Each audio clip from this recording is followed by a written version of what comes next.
Remembering George Wallace from the 60s, before I read your book, I'd been making that comparison, in fact, that aren't enough folks around who remember Wallace, but you wouldn't think of that because Wallace is from Alabama, identified with being a segregationist. Donald Trump is a New Yorker.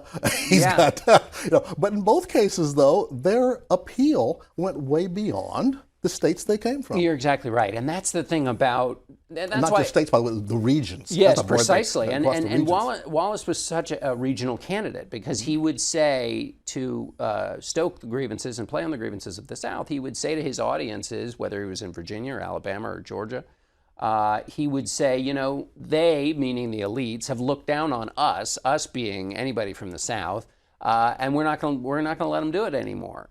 Really making a regional identification. And so that's one of the reasons Johnson and the Democrats weren't unhappy, because they thought, okay, well, we'll let Wallace do his work down in the South and tie up Richard Nixon, who's going to have to worry about competing for votes with Wallace. And that's great. It'll pin him down. But then what got them nervous, and ultimately got Humphrey nervous, was that in the North, the suburbanites who were worried about the riots in the cities, the growth of the African-American population, started to kind of hone in on or listen to Wallace's message. They weren't in for the full segregation, maybe, but it got to them through those same similar channels. And so then when Democrats saw Union voters in the Midwest starting to be appealed to by Wallace, they started to get really nervous. And that's much the same way Donald Trump, as you say, a New Yorker to the bone, is suddenly playing in precincts you wouldn't have maybe guessed when you first heard him talk.